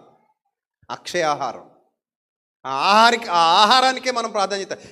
నిజంగా ఆహారమే కట్టుబాటు మనకు పెట్టుండకపోతే ఈరోజు ఎంతమంది తమ్ముళ్ళు చెల్లెమ్మలు ఇంత కట్టుబాటు కలిగి, ఇంత నిబద్ధత కలిగి ఇక్కడ ఉండగలిగేవారా? ఎప్పుడో పాడైపోయేవారు. నేను అదే కొంతమంది విషయంలో నేను ఆశ్చర్యపోతాను. వీరి గతకాలపు జీవితాలు భయంకరులు, వీరి వర్తమానపు జీవితాలు చూస్తే అనేకులకు క్షేమకరులు. అర్థమైందా? ఒకప్పుడు భయంకరమైన వారు ఇప్పుడు క్షేమకరమైన స్థితిలో ఉన్నారు. ఎందుకు ఇంత క్షేమకరమైన స్థితిలో ఇంత మంచి వాళ్ళుగా మారిపోయారు? ఇంత యథార్థవంతులుగా ఎందుకున్నారు వీళ్ళు? ఇంత నీతిగా ఎందుకు బ్రతుకుతున్నారు? తమ యవ్వనాన్ని ఎందుకు కాపాడుకుంటున్నారు? దేవుని పని కొరకు ఎందుకు తమ శరీరాన్ని నలగొట్టుకుంటున్నారు? ఆత్మల సంపాదన కోసం అహర్నిశలు ఎందుకు పాటుపడుతున్నారు? వాళ్ళ జీవితాలు ఎందుకు త్యాగపూరితంగా మారిపోయాయి? వాళ్ళ ఆలోచనలు ఎందుకు అంత స్పష్టంగా ఉన్నాయి? వీళ్ళలో ఏంటి పరివర్తన? వీళ్ళలో ఏంటి భక్తి? వీళ్ళలో ఏంటి యథార్థత అని అనుకుంటే చాలా సందర్భాల్లో తమ్ముళ్ళను చెల్లెమ్మలను చూసినప్పుడు నాకు అనిపిస్తుంది, క్రీస్తు యేసు యొక్క సుబోధ సంబంధమైన, విశ్వాస సుబోధ సంబంధమైన వాక్యముల చేత వారు తింటూ ఏమవుతున్నారు? ఎదుగుతున్నారు. ఆ వాక్యముల చేత ఎదుగుతున్నారు. పెంపారుచు. క్రీస్తు యేసునకు మంచి పరిచారకుడు అయ్యుందువు, అపవిత్రములైన ముసలమ్మ ముచ్చట్లను విసర్జించి దేవభక్తి విషయములో నీకు నీవే సాధకము చేసుకొనుము. శరీర సంబంధమైన సాధకము కొంచెము మట్టుకే ప్రయోజనకరమవును కానీ దైవభక్తి, నోట్ చేసుకోండి, దైవభక్తి ఎప్పటి జీవం విషయంలోనూ రాబోయే జీవం విషయంలోనూ. రెండింటికి లింక్ పెట్టాడు. దైవభక్తి అట ఎప్పటి జీవం విషయంలోనూ. ఈ 2 జీవాలు చెప్పాను కదా మీకు ఆల్రెడీ. జీవాలెన్ని? 2. మరణాలెన్ని? 2. జీవాలు 2, మరణాలు 2. ఒకటి మామూలు మరణం, ఒకటి నిత్య మరణం. ఒకటి మామూలు సాధారణ జీవం, మరొకటి నిత్య జీవం. సాధారణ జీవం 60-70కి ఛార్జింగ్ అయిపోద్ది. సాధారణ మరణం 60-70 ఛార్జింగ్ అయిపోయాక వస్తుంది. కామన్, అది అందరికి కామన్. కానీ నిత్య జీవం అనేది శాశ్వత కాలం ఉంటుంది. నిత్య మరణం అనేది కూడా శాశ్వత కాలం ఉంటుంది. There is no end. అక్కడ ఎండ్ అనేది ఉండదు. అందుకే సాధారణ జీవం, నిత్య జీవం, సాధారణ మరణం, రెండవ మరణం, నిత్య మరణం. ఈ విషయాల మీద మనకు అవగాహన ఉండాలి. రైట్. ఇప్పుడు చూద్దాం. ఈ భక్తి, దైవభక్తి ఎప్పటి జీవం విషయంలోనూ, నెక్స్ట్ రాబో జీవం విషయంలో. రాబో జీవం. ఇక్కడ ఈ పని అంతా ఎందుకంటే మా దృష్టి అంతా రాబో జీవం మీదే ఉంది. ఇప్పటి జీవం ఎప్పుడు ముగిసిపోద్దో మాకు తెలీదు. నాకు ఇంకా ఎంత ఛార్జింగ్ ఉందో, నా అకౌంట్లో ఎంత బ్యాలెన్స్ ఉందో నాకు ఒక ఐడియా లేదు. నీకు ఉందేమైనా ఐడియా? నీ ఫోన్లో బ్యాలెన్స్ ఎంత ఉందో ఐడియా ఉండొచ్చు, బట్ నీ బ్రతుకుల బ్యాలెన్స్ ఎంత ఉందో మాత్రం నీకు ఐడియా ఉండదు. You have no idea. నిన్న 2 వీడియోలు చూసా. ఒక అబ్బాయి కానిస్టేబుల్ అట, 23 ఏళ్ళట, హైదరాబాద్లో జిమ్ చేస్తున్నాడు. జిమ్ చేస్తూ పడిపోయి చచ్చిపోయాడు. అదో డెత్ ఫేస్బుక్లో వైరల్ అవుతోంది. నెక్స్ట్ మరొక అబ్బాయి కదా పెద్ద ఆయన, ఎవరో పెళ్లి కొడుకు కూర్చుంటే అతని కాళ్ళకి గంధం రాస్తూ ఆ గంధం గిన్నె మీద పడి చచ్చిపోయాడు. నవ్వుతూ పడి చచ్చిపోయాడు. సో అంటే దీని అర్థం ఏంటంటే ఛార్జింగ్ అయిపోయింది, ఇంకా అక్కడితో మొబైల్ స్విచ్ ఆఫ్ అయిపోయింది. మళ్ళీ పెడతా ఉండంటే అవ్వదు. అది దేవుడు పెట్టేది, మనం పెట్టలేము. డాక్టర్లు పెట్టలేరు, శాస్త్రవేత్తలు పెట్టలేరు, డబ్బున్నోళ్ళు పెట్టలేరు, ఎవరు పెట్టలేరు. ఛార్జింగ్ అయిపోతే దేవుడే పెట్టాలి ఛార్జింగ్. ఇంకా 15 సంవత్సరములు ఛార్జింగ్ పెట్టుచున్నాను. ఎవరికి? హిజ్కియాకి. ఆయన పెట్టాలి ఛార్జింగ్ పెడితే. మన దగ్గర ఉన్న ఛార్జర్ అది. ఆ ఛార్జర్ ఆయన దగ్గరే ఉంటుంది. మన దగ్గర వచ్చి డొక్కు మొబైల్ మాత్రమే ఉంటుంది. ఛార్జింగ్ ఆయన పెట్టాలి. ఒకవేళ అవసరమైతే ఛార్జింగ్ ఇచ్చింది కూడా తగ్గించేయగలడు ఆయనకి చిరాకు వస్తే. నీకు అనవసరంగా 70 ఇచ్చాను రా బాబు, నీకు 35 ఎక్కువ అనుకున్నాడు అనుకోండి, 33 దగ్గరే ఆపేయగలడు, 35 దగ్గరే ఆపేయగలడు, 40 దగ్గర ఆపేయగలడు. ఆయన చేతి పని. మన చేతులు ఏముంది? మన చేతులు ఏం లేదు. సో కాబట్టి ఈ జీవం సాధారణ జీవం, రాబోయేది నిత్య జీవం. ఈ మరణం సాధారణ మరణం, రాబోయేది నిత్య మరణం. అందుకని అంటాడు ఇక్కడ, ఈ దైవభక్తి అనేది నువ్వు మెయింటైన్ చేస్తే, నీ బ్రతుకులో దైవభక్తి ఉంటే, అది నువ్వు మెయింటైన్ చేస్తే, ఆ దైవభక్తి రాబో జీవం విషయంలోనూ, ఈ ఈ ఈ ఈ జీవం విషయంలోనూ, రాబో జీవం విషయంలోనూ, ఇప్పటి జీవం విషయంలోనూ, రాబో జీవం విషయంలో 2 జీవాల గురించి మాట్లాడుతున్నాడు ఇక్కడ. ఇప్పటి జీవం విషయంలోనూ, రాబో జీవం విషయంలోనూ వాగ్దానముతో కూడినదైనందున అది అన్ని విషయాలలో కూడా నీకేమవుతుందట? ప్రయోజనకరం. అన్ని విషయాల్లో ప్రయోజనకరమైనది దైవభక్తి. ఒకడంటారు, మా కుటుంబం బాగాలేదండి, మా స్థితి బాగాలేదండి, మా ఆరోగ్యం బాగాలేదండి, మా జీవితం బాగాలేదండి, మా బ్రతుకు బాగాలేదండి, ప్రార్థన చేయండి. దైవభక్తి మెయింటైన్ చేయి, అన్నీ సెట్ అవుతాయని ఆయనే అంటున్నాడుగా. అన్నీ చూసుకుంటారని ఆయనే అంటున్నాడుగా. నా నీతిని, నా రాజ్యాన్ని మొదట వెతకండి, అప్పుడు అవన్నీ మీకు అనుగ్రహింపబడును. క్లియర్. మీరు దేని గూర్చి చింతించొద్దు, మీరు దేని గూర్చి బెంగబెట్టుకోవద్దు, రేపేమి సంభవించునో అని రేపటిని గూర్చి మీరు చింతించొద్దు. మీరు అస్సలు చింతించొద్దు. ఎందుకంటే మీరు దైవభక్తి మెయింటైన్ చేయండి, ఆయనతో కనెక్ట్ అయి ఉండండి, ఆయన సన్నిధిలో ఉండండి, ఆయనతో సహవాసం కలిగి ఉండండి, దాన్ని మెయింటైన్ చేయండి. దాన్ని కట్ చేసుకోకుండా ఉంటే ఖచ్చితంగా మీరు ఏమవుతారు? బాగుంటారు. అన్నీ బాగుంటాయి. ఇక్కడ బాగుంటుంది, అక్కడ బాగుంటుంది, ఇక్కడ బాగుంటుంది, అక్కడ బాగుంటుంది. ఈ జీవం విషయంలోనూ, రాబో జీవం విషయంలో కూడా మేలులతో కూడినది, ప్రయోజనకరమైనది దైవభక్తి అంటున్నాడు. ఇప్పుడు ఎందుకు చేస్తున్నాం దైవభక్తి? పని లేక అని అంటే, ఎస్, మనకు we have a clarity, we have a good clarity. మనకు ఒక క్లారిటీ ఉంది, లేకుండా లేదు. దైవభక్తి చేస్తున్నామంటే పిచ్చిగా చేయట్లా. ఎందుకు దైవభక్తిలో ఉన్నావంటే పని లేక కాదు. ఎందుకు నువ్వు ఇంత భక్తిగా ఉంటున్నావు? ఎందుకు నీకు ఇంత భక్తి కావాలి? ఎందుకు నీకు దేవుడు అంటే అంత ప్రేమ? ఎందుకు దేవుడు అంటే నీకు అంత భయం? ఎందుకు నీకు వాక్యం అంటే అంత గౌరవం? ఎందుకు దేవుని పని అంటే నీకు అంత బాధ్యత ఏంటి? ప్రతి మనిషిని ఒక ఆత్మగా ఎందుకు చూస్తున్నావు నువ్వు? ప్రతి వారిని రక్షించాలన్న తపన నీలో ఎందుకు వస్తుంది? సువార్త పనిలో ఎందుకు నువ్వు కష్టపడుతున్నావు? సత్య వ్యాప్తికి ఎందుకు నువ్వు శ్రమ పడుతున్నావు? వాట్ ఈజ్ యువర్ ఇంటెన్షన్ అని అంటే మనం అంటాం, అవునండి, నాకు ఈ జీవం విషయంలో రాబోయే జీవం ఒకటి ఉంది, నేను నమ్ముతున్నాను బలంగా. రాబోయే జీవాన్ని కూడా నేను బలంగా నమ్ముతున్నాను. ఆ రాబో జీవం విషయంలో కూడా నాకు ప్రయోజనకరమైనది ఏంటది? దైవభక్తి. సరే, ప్రయోజనకరమైన పనులు మన జీవితంలో జరుగుతున్నాయి లేదు ఒకసారి ఆలోచించండి. ఈ ఆదివారం, ఈ ఉదయకాల సమయంలో ఒకసారి ప్లీజ్ థింక్ అబౌట్ దట్. ఒకసారి ఆలోచించండి మనస్ఫూర్తిగా. ప్రయోజనకరమైంది నిజమే, చాలా ప్రయోజనం. ఇప్పుడు మనం అనుకుంటాం ఇది ప్రయోజనం కాదని. No no no no, your completely wrong. ఇది ప్రయోజనకరమైంది గనుకనే దేవుడు మనకు అప్పగించాడు. ఆ ఉపదేశం కూడా ఆయనదే.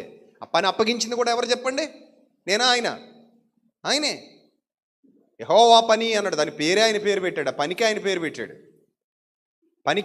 పెట్టాడు. మనం అప్పుడప్పుడు పనుల పేర్లు చెప్తుంటాం. ఏ పనికి వెళ్తున్నావు అంటావు, ఏ పని అని చెప్తావు? రైల్వే పని అంతేనా? రైల్వే పని అంటావు. వ్యవసాయం పని, లేదా పలానా వ్యక్తి పని. మొన్న ఎవరో అంటున్నాడు, సీఎం గారి పని అంటున్నాడు. సీఎం గారి పని అంటే మధ్యాహ్నం దాకా కాలువదా వచ్చేస్తాడట.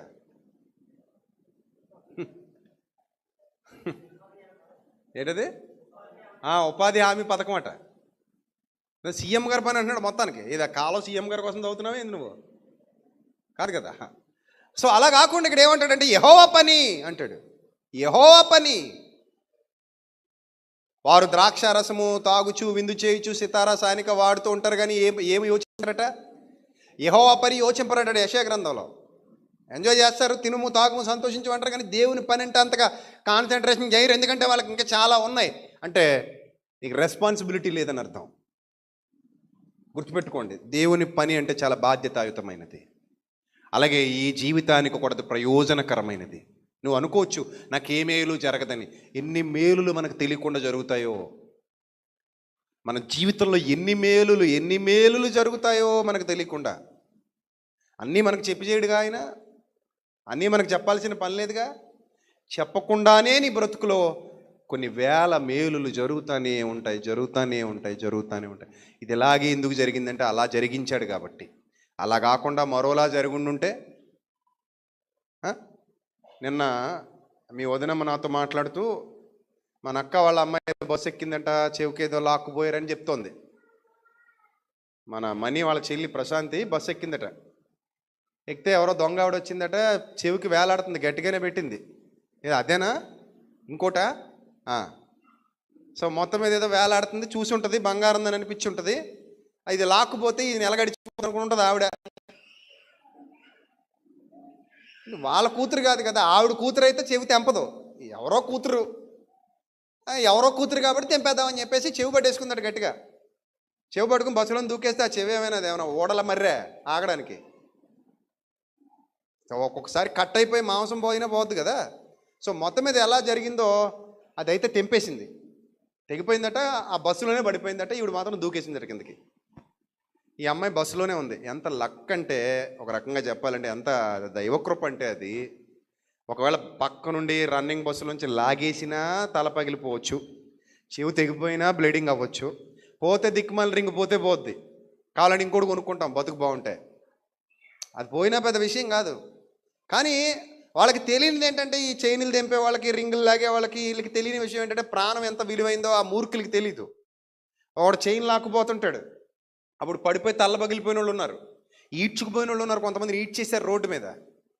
ఈ బంగారం పిచ్చి పట్టిన వాళ్ళు ఏదో విధంగా సులువుగా డబ్బులు సంపాదించాలి. ఏముంది, ఒక 2 కాసులు తెంపితే 50,000 పైనే కదా. 2 కాసులు తెంపితే చాలు 50,000 పైనే, ఒక్క రోజులో గంటలో కొట్టేయచ్చు అని వీళ్ళు తెంపిపోతుంటారు దుర్మార్గులు. అలాగా అమ్మాయికి ఇలా జరిగిందని చెప్పగానే అసలు ఆడపిల్లలు ఒంటరిగా ఎందుకు పంపించారు, ఇలా బుద్ధి లేకుండా అన్నాను నేను. ఎవరొకరిని ఇవ్వాలి కదా, ఎవరొకరిని కూడా ఇచ్చి పంపించాలి కదా. అంటే ఎవరు లేరేమోనండి పాపం, ఇలా జరిగిందంటే ఫోన్లో దేవుడు ఎంతో మేలు చేశాడు ఆ కుటుంబానికి అని అన్నాను. ఇది తెలియకుండా ఎన్ని ఉంటాయి కదా అలాంటివి మన జీవితంలో. ఇప్పుడు వాళ్ళ అమ్మ నాన్న ఒకటే అనుకుంటారు, ఏమంటారు ఇంటికి వచ్చి, అమ్మ ఇలా జరిగింది, రింగ్ తెంపేసింది ఆ అమ్మాయి, ఎవరో అబ్బాయి ఆవిడెవరో లాక్కుపోదాం ట్రై చేసింది, ఇలా పడిపోయింది ఇలా అని అమ్మాయి చెప్పగానే ఏమంటారు వాళ్ళు, రింగ్ పోతే పోయిందమ్మా, నువ్వు క్షేమంగా ఇంటికి వచ్చావు, మాకు అదే 10,000 అంటారనరా. రింగ్ పోతే పోయింది, నీకు ఏ అపాయం కలగలేదు, మాకు అదే 10,000. కొంతమంది మూర్ఖులైతే రకరకాలుగా ఉన్నారండి. రోజులు అసలు బాగాలేదు. మొన్నది కాతేరు రోడ్లో బ్లేడ్ బ్యాచ్ ఏదో అన్నారు వాళ్ళని, ఎవరో అతన్ని పొడిచేశారట, మొత్తం చీరేశారట పాపం. కాతేరు రోడ్లో రాజమండ్రి నుంచి ఒళ్ళంతా రక్తం. ఆ వీడియో చూస్తుంటే నాకే బాధేసింది. అరే డబ్బులు అడిగారట, ఇవ్వలేదట. అది దగ్గర ఏముంటాయి, కూలోడు అయ్యి ఉంటాడు పాపం. శుభ్రం పొడిచేశారు, ఒళ్ళంతా చీరేశారు. గవర్నమెంట్ హాస్పిటల్ రక్తం గారిపోతుంది. వాళ్ళు ఆవిడ ఎంత ఏడుస్తుందో, ఆ పిల్లలుంటే వాళ్ళు ఎంత ఏడుస్తారో. ఈ మూర్ఖులకి, దొంగలకి అవన్నీ అవసరం లేదు. వాళ్ళకి డబ్బు కావాలి, ఆ టైంకి ఎదుడు కావాలి. చంపితే చంపేస్తారు, పొడిస్తే పొడిచేస్తారు, ఎదుడు చేసేస్తారు. ఆ డబ్బు కోసం కక్కుర్తి. అలాగే ఈ దొంగలు ఎప్పుడు ఎలా బిహేవ్ చేస్తారో తెలీదు. సో లేకపోతే ఆ అమ్మాయి నిజంగా మరి ఆ టైంలో మనం ఎవరైనా ఉన్నారనుకోండి, అక్కడ పరిగెత్తి పట్టేసుకుంటాం కదా, పట్టేసుకు కాళ్ళు చేతులు కట్టి చెట్టుకి ఎలాంటి తీసేద్దాం మామూలుగా అయితే. అమ్మాయి చెవులు లాక్కుపోతుంది అది దుర్మార్గురాలు. సో ఇలాంటి దొంగలు ఉంటారు. అలాంటప్పుడు మన ప్రాణాపాయం కూడా సంభవించవచ్చు, మనకు తెలీదు. అందుకే పిల్లలకు బంగారాలు వేసి తిప్పకండి. ఒకవేళ చెవికైనా పెట్టాలంటే ఈ చీపురు పుల్ల పెట్టేయండి. అదైతే ఎవరు కొట్టారు. ఇంటికి వచ్చాక మీరు కూడా ఉన్నప్పుడు పెట్టండి. ఏమైనా పెడితే మీరు కూడా లేనప్పుడు చెవులు ఎలా కుట్టించాం కదా, చీపురు పుల్ల వేసుకోతాండి అని చెప్పేసి చీపురు పుల్ల పెట్టి పంపించేయండి. ఏదో చీపురు పుల్లలతో చేయండి. ప్లాస్టిక్కి పెట్టండి, గోడ ఉండదు. ప్లాస్టిక్ అయితే ఎవరు కొట్టరు, అవసరం లేదు వాళ్ళకి. ఈ దొంగలతో మరి రోజులు బాగాలేదు, అలా ఉన్నాయి పరిస్థితులు కదా. ఏదేమైనా సరే దైవభక్తి, ఆ అమ్మాయి చాలా భక్తిగా ఉంటుంది. ప్రశాంతి చాలా భక్తిగా ఉంటుంది. పిల్లలిద్దరూ భక్తిపరులే. సో వాక్యం విషయంలో కూడా వాళ్ళిద్దరూ, అన్న చెల్లెలు ఇద్దరు చాలా ఆసక్తిగా ఉంటారు, చాలా జాగ్రత్తగా ఉంటారు. సో ఆ భక్తే కాపాడుతుంది ఆ పిల్లని. ఆ రోజు కాపాడింది ఆ భక్తే, అంతకుమించి ఏం చెప్పలేం.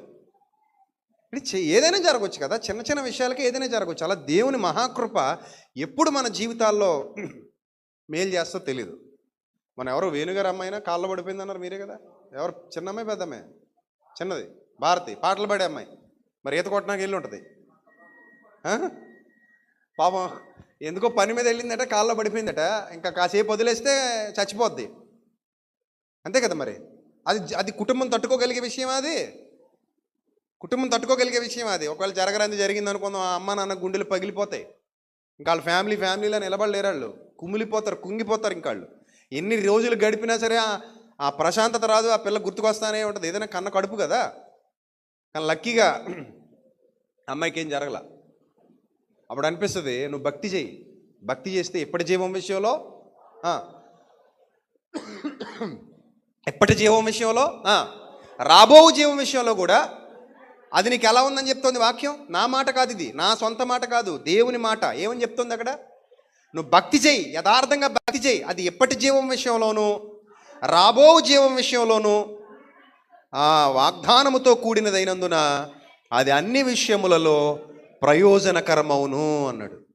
అన్ని విషయాల్లో అది నీకు ప్రయోజనం. అందుకే ప్రయోజనమైన దాని కొరకు మనం ఎక్కువ పాటుపడాలి. ఈ ప్రపంచం చుట్టూ ఏం జరుగుతుందో మనకు తెలియదు, కానీ కనిపించిన ఒక అదృశ్య శక్తి మనల్ని కాపాడుతుంది. అది మన విశ్వాసం, అది మన నమ్మకం. మనం ఎక్కడికి వెళ్ళినా సరే, ఏ స్థితిలో ఉన్నా సరే, ఆకాశమునికి ఎక్కిపోయినా, భూదిగంతములకు దిగిపోయినా, ఈ సర్వలోకంలో నువ్వు ఏ దేశంలో ఉన్నా, ఏ ప్రాంతంలో ఉన్నా, ఎవరి మధ్య బ్రతుకుతున్నా, ఎక్కడున్నా, ఒంటరిగా ఉన్నా, జంటగా ఉన్నా, సమూహంలో ఉన్నా, అడవులలో ఉన్నా, ఎడారులలో ఉన్నా, నిన్ను విడువని అదృశ్య దేవుని శక్తి, ఆ దైవ భక్తి, అది నిన్ను కాపాడుతుంది. అందుకే భక్తి అనేది చాలా ఇంపార్టెంట్. మనందరి జీవితాల్లో ఆత్మీయంగా బలాభివృద్ధి నొందుతూ రోజు రోజుకి మనం ఎదగాలి. నేను అదే నేర్పిస్తున్నాను ఇక్కడున్న పిల్లలకి, యవనస్తురాళ్ళకి, కుర్రాళ్ళకి, పెద్దలకి, చిన్నలకి, ప్రతి ఒక్కరికి చెప్పేది ఒకటే. మనం ఒక బాధ్యతాయుతమైన పనిలో ఉన్నాం. అది బాధ్యతగా చేస్తే దానికి రావాల్సిన మేలులు తగిన కాలం ముందు ఆయన మనకు తప్పకుండా ఇస్తాడు. ఆయన హెచ్చించేవాడు తప్ప తగ్గించేవాడు కాదు. ఆయన నిన్ను తలగా చేస్తాడు తప్ప తోకగా చేసేవాడు కాదు. భక్తి చెయ్యి, అది నీకు మంచిది కదా. ఇప్పుడు భక్తిగా ఉంటే, ఇప్పుడు క్రైస్తవ భక్తి గురించి మాట్లాడుకుందామండి. కొన్ని భక్తులు కొన్ని భక్తి జీవితాలు చెడగొట్టేవి కూడా ఉన్నాయి. ఒక్కో భక్తి, అది భక్తి పేరుతోనే చేసినా కూడా అది ఏం చేస్తుంది, మనిషిని చెడగొడుతుంది కదా. మొన్న ఎవరో ఒక ఆయన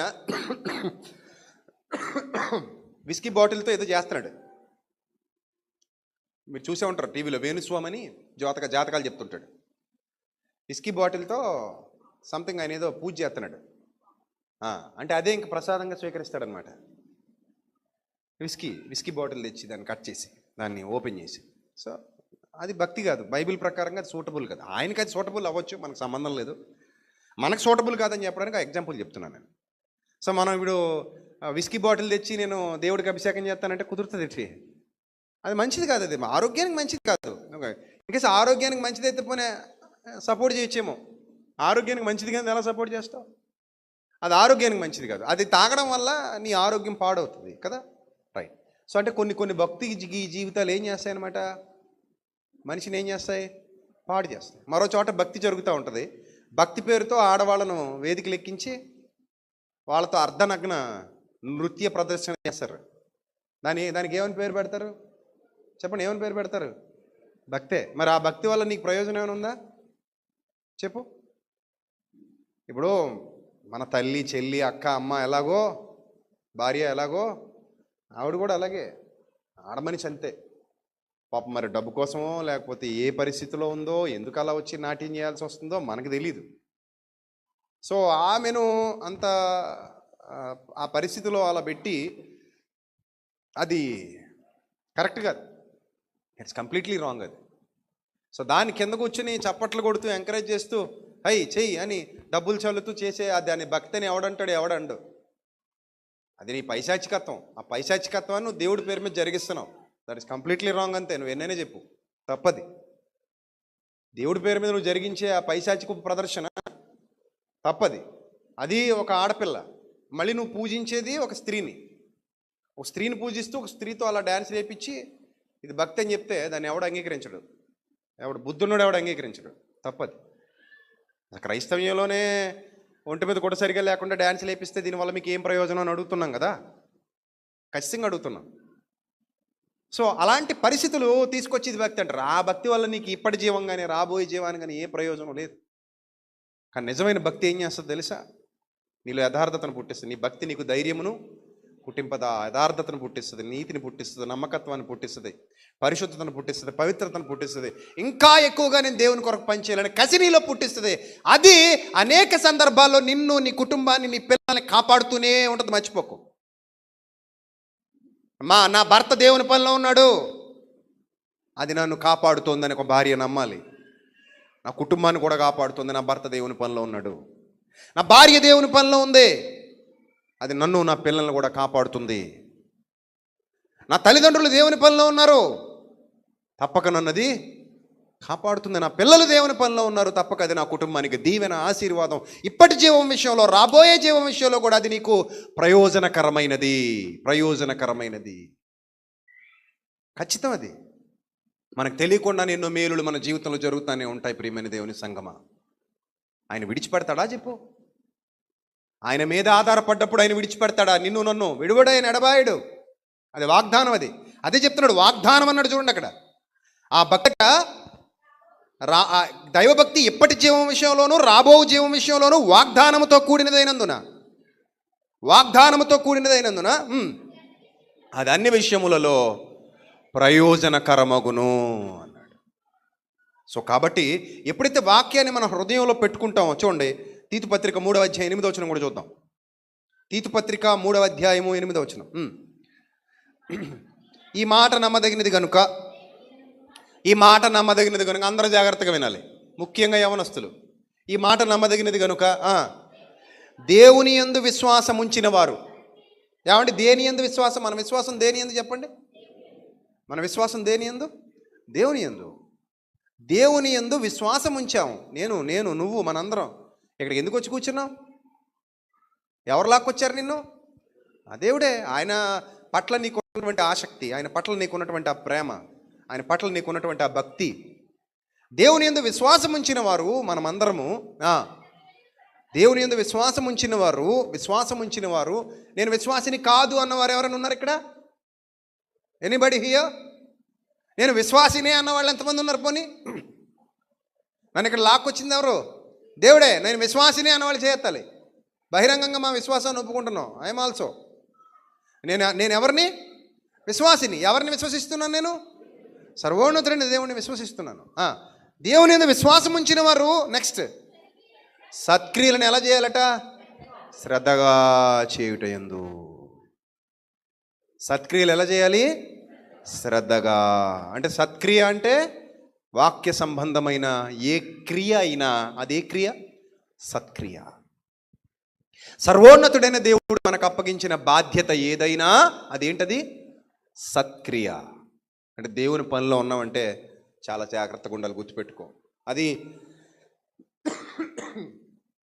మన ఆత్మీయ జీవితానికి శాపంగా ఉండకూడదు. అది మనకు దీవెనగా ఉండాలి. నీకు తెలీదు ఎప్పుడు ఏం జరుగుతుందో. నీకేం తెలిసి చెప్పు. ఏం చెప్పగలవా నువ్వు? ఏం జరుగుతుందో వాట్ నెక్స్ట్ చెప్పగలవా? నెక్స్ట్ మినిట్ ఏం జరుగుతుందో చెప్పగలవా నువ్వు? చెప్పలేవు. మనకేం తెలుసండి? ఏం తెలియదు. లైఫ్లో కొట్టుకుపోతున్నాం, వచ్చాక చూస్తున్నాం, ఏదొస్తే దాన్ని స్వీకరిస్తున్నాం, కొట్టుకుపోతున్నాం అంతే. ఇక్కడ వరకు కొట్టుకొచ్చాం, ఇప్పటికి కొట్టుకొచ్చాం అంతే. నేనంటే వరదలో కొట్టుకుపోయినట్టు జీవితం ఈ కాలచక్రంలో ఏం చేస్తున్నాం? కొట్టుకుపోతున్నాం. ఇక్కడ దాకా కొట్టుకొచ్చాం, బాగుంది జీవితం. ఇంకెంత దూరం కొట్టుకెళ్తామో తెలియదు, ఎక్కడ ఆగిపోతామో తెలియదు. అంతే కదా? ఇది మనకు తెలియని మిస్టీరియస్ లైఫ్. రేపేంటి నీకు తెలీదు, నాకు తెలీదు. అనుకుంటాం అంతే. సాయంత్రం పలానా చోటకెళ్తా, రేపు ఇంకో చోటకెళ్తా, ఎల్లుండి ఇది చేస్తా, అవతల ఎల్లుండి అది చేస్తా అని అనుకుంటాం తప్ప చేయగలమో లేదో కూడా మనకి తెలీదు. బట్ చేస్తే చేస్తాం, అవకాశం ఇస్తే చేస్తాం. ఆ లైఫ్లో కొట్టుకుపోతున్నాం, ఫ్లోలో కొట్టుకుపోతున్నాం. సో ఈ ఫ్లోలో దేవుడు నన్ను ఆకర్షించుకున్నాడు, ఇక్కడ తీసుకొచ్చాడు, నిలబెట్టాడు, నీకు బాధ్యత అప్పగించాడు, నీకు ఒక ఐడెంటిటీ క్రియేట్ చేశాడు. Yes, you have a identity here. నీకు ఐడెంటిటీ ఉందా లేదా? ఉంది. కెమెరా అన్నాం అనుకోండి, కెమెరా అనగానే ఎవడు గుర్తొస్తాడు మీకు? అదిగా ఆడు కూర్చున్నాడే, ఆడు గుర్తొస్తాడు. ఇదివరకు ఎవడు గుర్తొచ్చేవాడు? మన వైఫ్ ఆఫ్ పరిమళ గారి భర్త గుర్తొచ్చేవాడు కదా. సో ఇప్పుడు ఒక పాయింట్ చెప్పగానే పలానా ఆ సౌండ్ సిస్టమ్ అనగానే అది మిక్కీ లేదా విజయ్, లేకపోతే కుర్చీలు అనగానే పలానా వ్యక్తి, ఆ పురమాయింపులు అనగానే అదిగో పలానా ఇస్రాయేల్ గారు, లేకపోతే లక్ష్మణ్ గారు, ఇలాగే ఒక పని అనగానే ఒక పేరు గుర్తొస్తున్నారు. అంటే నీకు ఒక ఐడెంటిటీ ఉందా లేదా? గ్రూప్లో మెసేజ్లు ఎవరు పెడతారు? అదిగో అమ్మాయి పెడుతుంది. ఏమైనా కావాలి, ఏమైనా మెసేజ్ కావాలంటే ఎవరిని అడగాలి? అదిగో అమ్మాయిని అడగాలి, పరిమళని అడగాలి. ఇలా ఒక ఐడెంటిటీ ఉంది మీకు కదా. ఈ ఐడెంటిటీ ఎవరిచ్చారు చెప్పండి? ఎవరిచ్చారు చెప్పాలి మీకు? దేవుడిచ్చాడు. ఏ పని చేయాలన్నా, ఏది బాధ్యతాయుతంగా చేయాలన్నా, ఇంకోటి ఏదైనా చూసుకోవాలన్నా, పలానా ఆయన ఉన్నాడు, ఏదైనా కావాలి ఫోన్ చేయాలా, సురేష్ గారికి ఫోన్ చేయండి, లేకపోతే ఇక ఆయనకి చేయండి, ఈయనకి చేయండి, పేర్లు చెప్పుకుంటారు. మీలో మీరే ఆడుకుంటారు. ఎందుకు ఇలా మాట్లాడుకుంటున్నారు అని అంటే, ఎస్ నాకు ఇక్కడ ఒక ఐడెంటిటీ ఉంది. సడన్గా జనరేటర్ ఆగిపోయింది అనుకోండి, ఇలా కరెంట్ పని చేయట్లేదు అనుకో, ఎవరు ఫోన్ చేస్తారు మీరు? చెప్పండి. సంజయ్కి చేసేయండి, లేకపోతే ఇంకోటి ఉన్నాడు కదా మనోడు, పరమేశ్వరికి చేసేయండి అంటారు. సరే నీకు ఒక ఐడెంటిటీ వచ్చిందా రాలేదు? వచ్చింది. అసలు లైన్ ఆగిపోయిందండి, ఎవరో చేయాలి, ఏదో ఆయన చేయండి, లైన్ మ్యాన్ గారు ఉన్నారు, ఏదో పడతాడు పాటలు. సో అంతేనా? ఇలా ప్రతిదానికి నేను పేర్లు చెప్పుకుంటూ వెళ్ళాలనుకోవట్లేదు, కానీ ఇలా చెప్పుకుంటూ పోతే ప్రతిదానికి ఎవరొకళ్ళు ఉంటారు. ఎందుకంటే సంఘము అనేది అందరి బాధ్యత, భక్తి అందరం కలిసి చేసేది. అందుకే ఇక్కడ అంటాడు, ఈ మాట నమ్మదగినది కనుక దేవుని యందు విశ్వాసముంచిన వారు అనగా మీరు సత్క్రియలను శ్రద్ధగా చేయుట యందు మనస్సుంచున్నట్లు. సత్క్రియలు ఎలా చేయమంటున్నాడు? శ్రద్ధగా. ఏదైనా చెయ్యి, కానీ ఎలా చెయ్యి? శ్రద్ధగా చెయ్యి. శ్రద్ధ లేకుండా మాత్రం చేయకు. అది ఏం చేసినా సరే, నువ్వు వంట చేసినా, కుర్చీలు సర్దినా, తుడిచినా, దులిపినా, పత్రికలు పంచినా, వాక్యం చెప్పినా, ఏం చేసినా ఎలా చేయి? శ్రద్ధగా చేయి. ఇప్పుడు నాకు శ్రద్ధ లేదనుకోండి వాక్యం చెప్పడం విషయంలో, ఎలా ఉంటుంది ఆ వాక్యం? చెప్పండి, ఎలా ఉంటుంది? వినబుద్ధి అవుతుందా? బోరు కొట్టించేలా కూడా వాక్యం చెప్పొచ్చా? చెప్పలేమా? చిరాకు తెప్పించేలా కూడా చెప్పొచ్చా? అర్థం కాకుండా కూడా చెప్పొచ్చా? కల్పనా కథలతో చెప్పొచ్చా? మిమ్మల్ని నిద్రపుచ్చేలా చెప్పొచ్చా? చెప్పొచ్చు. ఇదంతయు వినిన తర్వాత తేలిన ఫలితార్థం ఇది ఏమిటి అని ఎవరైనా మనల్ని అడిగారు అనుకోండి, ఏమిటి తలపోటు సుమా అన్నాను అనుకోండి, అంతే కదా. ఇదివరకు సినిమాలు బాగా ఎక్కువ చూసేవాళ్ళం. ఆ చూసే టైంలో ఏది రిలీజ్ ఆ సినిమాకి వెళ్ళిపోవడం, చూసేయడం, వచ్చి ఏది మామ ఎలా ఉంది సినిమా అంటే, తలపోటురా బాబు, మధ్యలో వచ్చేసాను బాబు, జండు బామ అవసరం రా బాబు ఈ సినిమాకి అనేవారా లేదా? లేదు, ఒక్కొక్క దానికైతే బాబు సూపర్ హిట్ రా బాబు, అయ్యి బాబు చాలా బాగుందిరా బాబు, చాలా బాగా తీసాడు డైరెక్టర్, ఇంకా అంత కాదు ఇంత కాదు, 100 days బ్లాక్ బస్టర్ అది ఇది అనేవారు కదా. సరే, ప్రసంగాలు కూడా అలాగే అయిపోయాయి. సరిగా విభజించి ఉపదేశించు వానిగా ఉండవలెను అని బైబిల్ చెప్తుంటే, కొంతమంది శ్రద్ధ లేకుండా ప్రసంగాలు చేసే వాళ్ళు కూడా ఉన్నారు. ఏదో చెప్పిపోతారు, ఆ వచ్చిన నుంచి ఇంకో వచ్చినకి, వచ్చిన నుంచి ఇంకో వచ్చిన, సంబంధాలు ఉండవు, ఒకదానికి ఒక కనెక్షన్ ఉండదు. అప్పుడే ఇది అంటాడు, అప్పుడే ఇంకోటి అంటాడు, తర్వాత ఇంట్లో కథలు చెప్తుంటాడు, మళ్ళీ అక్కడి నుంచి ఇంకో చోట పోతాడు, అక్కడి నుంచి ఇంకో చోట పోతాడు, అక్కడి నుంచి పాట పాడేస్తుంటాడు. ఎందుకు నువ్వు పాట ఎందుకు పాడావు? నువ్వు ఇందులో ఈ వచనం ఎందుకు తీసుకున్నావు? మళ్ళీ ఇక్కడి నుంచి ఆ వచనానికి ఎందుకు వెళ్ళిపోయావు? దానికి దీనికి సంబంధం ఏముంది అసలు? అది ఇది ఎందుకు లింకప్ చేసేసావు నువ్వు? అసలు నువ్వు చెప్పేది ఏంటి? సబ్జెక్ట్ ఏంటి? దీన్ని ఎలా ఎక్స్ప్లెయిన్ చేద్దాం అనుకుంటున్నావు? దీని నుంచి మేము ఏం నేర్చుకోవాలి? పూర్తయిన తర్వాత మాకు దీని మీద ఒక అండర్స్టాండింగ్ అవ్వాలి కదా, ఏమైంది అని అనుకుంటే, అబ్బే అలాంటి తల తోక ఉండవు. అలాంటివి నేనైతే విన్నాను ఇన్ని. సో మీ పరిస్థితి ఏంటి? అలా ఉండదు కదా. మనం ఒక పాయింట్ పట్టుకున్నామంటే, ఒక సబ్జెక్ట్ పట్టుకున్నామంటే పూర్తిగా దాని మీదనే వెళతాం, పూర్తిగా దాని లోతుపాట్లన్నీ తెలుసుకుంటాం, పూర్తిగా దాని గురించి నేర్చుకుంటాం, ఫైనల్గా కన్క్లూజన్కి వస్తాం, హమ్మయ్య అనుకుంటాం. ఇది కరెక్ట్. ఎక్కడ ల్యాండ్ అవ్వాలో అక్కడే ల్యాండ్ అవుతాం, ఎక్కడ స్టార్ట్ అవ్వాలో అక్కడే స్టార్ట్ అవుతాం. We have a wonderful clarity on the topic. దాని మీద మనకు ఒక క్లారిటీ ఉంటుంది. రైట్. ఇప్పుడు చదివితే ఇక్కడ ఏమంటాడంటే, శ్రద్ధగా చేయుటయందు సత్క్రియలు ఎలా చేయాలంటే అందరూ చెప్పండి. మీకు అప్పగింపబడిన బాధ్యతలు, అది ఏ బాధ్యత అయినా సరే, చిన్నదా పెద్దదా వేరే విషయం. అది నేను చిన్న పని చేస్తున్నాను, పెద్ద పని చేస్తున్నాను, నేను అంత పని చేస్తున్నాను, ఇంత పని చేస్తున్నాను, నథింగ్ దాని గురించి అలా చెప్పొద్దు. మరి ఏమనాలి? దేవుని పని చేస్తున్నాను అంతే. అది చిన్నదా పెద్దదా అది వేరే విషయం. అర్థమైందా? నువ్వు చేస్తున్నావంటే ఆ చేసేటప్పుడు అది ఎలా చేయాలంటే శ్రద్ధగా. యెహోవా పని అశ్రద్ధగా చేయువాడు శాపగ్రస్తుడు. మరి ఎలా చేయాలి? శ్రద్ధగా చేయుటేందు మనస్సుంచున్నట్లు నీవి సంగతులను గూర్చి దృఢముగా చెప్పుచుండవలెనని కోరుచున్నాను. ఎలా చెప్పమంటున్నాడు దేవుడు? చెప్పాలి, ఎలా చెప్పమంటున్నాడు దేవుడు? దృఢంగా. Be strong. గట్టిగా చెప్పు. ఎవరన్నా బాధపడతారేమో అండి, వీర్రాజు గారు ఏమైనా బాధపడతారేమో, పర్లేదు చెప్పు, గట్టిగా చెప్పు. ఆ పక్కన ఉన్న ఆయన ఏమైనా బాధపడతాడేమో, ఎవరు బాధపడినా పర్లేదు. ఎలా చెప్పాలి? దృఢంగా చెప్పు. నీవి సంగతులు ఎలా చెప్పాలట? ఇదిగో సత్క్రియలు చేయడానికి ఆకర్షించుకున్నాడు నిన్న ఆయన. నువ్వు చేసేది సత్క్రియ చేస్తున్నావు కాబట్టి ఎలా చేయది? శ్రద్ధగా చేయి. చేస్తే లేకపోతే మాని. అంతేగాని చల్లగానైనను వెచ్చగానైనను అలా చేయకు. చేస్తే కంప్లీట్గా చేయి. ఎవరినైనా భోజనానికి పిలిచి ఫస్ట్ కొంచెం రైస్ వేసి, ఆ తర్వాత రైస్ ఒకటే ఉందండి, అలా కాదని కొంచెం సాంబార్ అయినా వేయండి, సాంబార్ లేదండి, కనీసం నీళ్ళైనా వేయండి, కలుపుకు తినేస్తామండి, ఏదో నీళ్ళు కూడా లేవండి, కనీసం పెరుగైనా ఇస్తామండి బాబు, పెరిగేసి కలుపు తినేస్తామండి, పెరుగు కూడా లేదండి. మరి ఏముందండి మా దగ్గర? వట్టి తెల్లన్నమే ఉందండి. అంటే ఇది తినేయమంటారా? మరి అదే తినేయండి. మరి కనీసం ఉప్పు కారం నూనె అయినా వేయండి, పచ్చడైనా వేయండి, అది కూడా లేదండి. అంటే అది బాగుంది, అది బాగాలేదు, అందుకే ఈరోజు మీకు సాంబార్ ఉంది అంతే. అంటే ఈరోజు ఎవరు లేరు, మరి స్పాన్సర్ లేడు, అందుకని ఇంక ఈరోజు ఓన్లీ వైట్ రైస్ సాంబార్ మాత్రమే.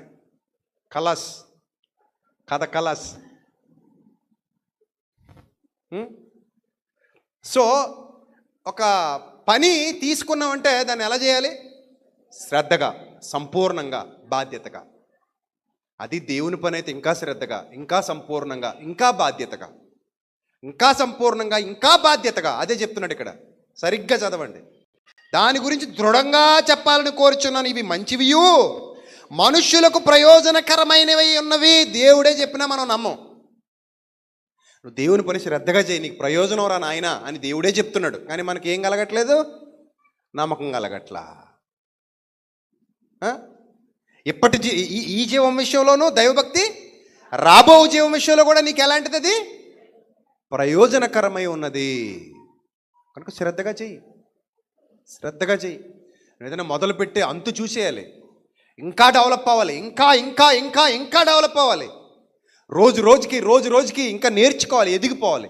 ఇంకేం చేయగలను, ఎలా చేయగలను, ఈ విషయంలో ఇంకా పరిపూర్ణత ఎలా సాధించగలను, పరిణతి ఎలా సాధించగలను, నా వల్ల నా దేవునికి ఏం జరగబోతోంది, ఏం చేస్తే ఆయన ఆనందిస్తాడు, ఏం చేస్తే ఆయన సంతోషిస్తాడు, నేను ఇంకేం చేసి ఆయన సంతోషపెట్టగలను, అనేకుల మేలు కొరకు, అనేకుల ఉపయోగకరమైన పని కొరకు, అనేకుల దీవెన కొరకు, అనేకుల ఆశీర్వాదం కొరకు నేను ఈ లోకాన్ని విడిచిపెట్టి వెళ్ళిపోయే లోపు ఆయన దృష్టికి ఇష్టమైనవి, ఆయనని సంతోషపెట్టేవి, ఆయన నాకు అప్పగించిన బాధ్యతను బట్టి నేను ఏం చేయగలను అని ఆలోచించుకోవాలి. కానీ మనం ప్రయోజనకరము కాని వాటికేమో శ్రద్ధగా చూపించి, ప్రయోజనకరమైన వాటికేమో శ్రద్ధ చూపించకపోతే అది దేవుని దృష్టికి అంగీకారమైనది కాదు.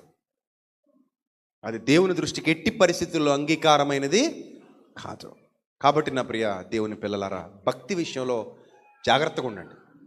నేను మళ్ళీ గుర్తు చేస్తున్నాను, నా మాటలు ముగిస్తున్నాను. మీరు చక్కగా భక్తి చేయండి, దాని ప్రతిఫలం ఇక్కడ పొందుకుంటారు, అక్కడ పొందుకుంటారు. భక్తి వల్ల మనకు వచ్చిన నష్టం ఏమీ లేదు. నీ భక్తి నీకు ధైర్యము పుట్టింపదా, నీ భక్తి నీకు సహాయము చెయ్యదా అన్నాడు. అవునా కదా? అన్నాడా లేదా? అన్నాడు. కాబట్టి ఎంత భక్తిగా ఉంటామో అన్ని మేలులు పొందుకుంటాం, ఎంత భక్తిగా ఉంటామో అంత దీవెన వస్తుంది మన మీదకి, ఎంత భక్తిగా ఉంటామో అంత ఆశీర్వాదాన్ని మనం సొంతం చేసుకుంటాం అక్కడ ఇక్కడ కూడా. కాబట్టి దాని మీద దృష్టి పెట్టండి, అంతేగాని వ్యర్థమైన వాటి మీద దృష్టి పెట్టి ఏదో నామకార్థపు భక్తి జీవితానికి కానీ మీరు తెరదీస్తే దానివల్ల ఎక్కడ ఉపయోగం ఉండదు, అక్కడ ఉపయోగం ఉండదు. ఇంత బతికి ఇంటెనక చచ్చాడు అన్నట్టు ఉంటుంది పరిస్థితి. చేస్తే ఒరిజినల్గా చేద్దాం, లేకపోతే మొత్తం మానేయండి అంతే. ఉంటే వెచ్చగా ఉండు, లేకపోతే చల్లగా ఉండు. చేస్తే ఉంటే దేవుళ్ళు ఉండు, లేకపోతే లోకల్ కలిసిపో. కనీసం ఎక్కడైనా ఎంజాయ్ చేద్దువు కానీ, అంతే మరి. కనీసం ఎక్కడైనా చచ్చేలోపు ఫుల్గా ఎంజాయ్ చేసి చచ్చిపో. ఇదేంటి బాబు ఎలా చెప్తున్నారు అనుకుంటున్నారా? బైబిలే చెప్పింది అలా అని, నేను కాదు. యవ్వనుడా, నీ యవ్వన కాలం ముందు సంతోషపడు. నీ దృష్టి యొక్క ఇష్టం చొప్పున, నీ మనసు యొక్క కోరిక చొప్పున ప్రవర్తించు. అదేంటి బాబు ఎలా చెప్తున్నాడు దేవుడు అంటే, అలాగే చెప్తాడు ఆయన. ప్రవర్తించు. అయితే ఇది మాత్రం గట్టిగా రాసి పెట్టుకో, వీటన్నిటిని బట్టి దేవుడు నిన్ను తీర్పులోనికి తెచ్చునని జ్ఞాపకం ఉంచుకో. అది మాత్రం ఉంటుంది బిడ్డ అన్నాడు. కాబట్టి ఉంటే సిన్సియర్గా ఉండాలి, లేకపోతే నీళ్ళు గారిపోవాలి. కానీ మనం అలా కాదు. మనం ఎలా ఉండాలంటే శ్రద్ధగా సత్క్రియలు చేయాలి. ఎందుకంటే ఇక ఎంతకాలం ఉందో మనకి తెలియదు. ప్రియమైన దేవుని సంగమా, ఎంతకాలం ఉందో మనకి తెలీదు. రేపు పోయేవాడికి ఈరోజు హింట్ వస్తుంది ఏంటి? రాదు. రేపు పోయేవాడు కూడా వచ్చే సంవత్సరం ఏదో చేద్దాం అనుకుంటుంటాడు ఈ రోజుకి. కానీ రేపు పోతానన్న సంగతి ఈ రోజున్న వాడికి తెలీదు. అది మన జీవితం. కాబట్టి భక్తి చేద్దాం, భక్తిగా ఉందాం, దేవుని సన్నిధిలో ప్రయోజనాన్ని పొందుకుందాం. ఇంకా మరిన్ని ప్రయోజనాలు మీరు, మీ కుటుంబ సభ్యులు, మన సంఘమంతా పొందాలని, ఆ దైవాశీర్వాదాలకు, దైవకృపకు ఎప్పటికీ మీరు, మీ పిల్లలు, మీ కుటుంబాలు పాత్రులుగా ఉండాలని మనస్ఫూర్తిగా మీ అన్నగా కోరుతూ నా మాటలు ముగిస్తున్నాను. తలలో వంచండి, ప్రార్థన చేద్దాం. సకలాశీర్వాదములకు కారణభూతుడా మా కన్న తండ్రి, సర్వకృపానిధి, మీ ఘనమైన నామానికి, మీ పవిత్రమైన నామానికి హృదయపూర్వకంగా కృతజ్ఞతాస్తుతులు చెల్లిస్తున్నాను తండ్రి.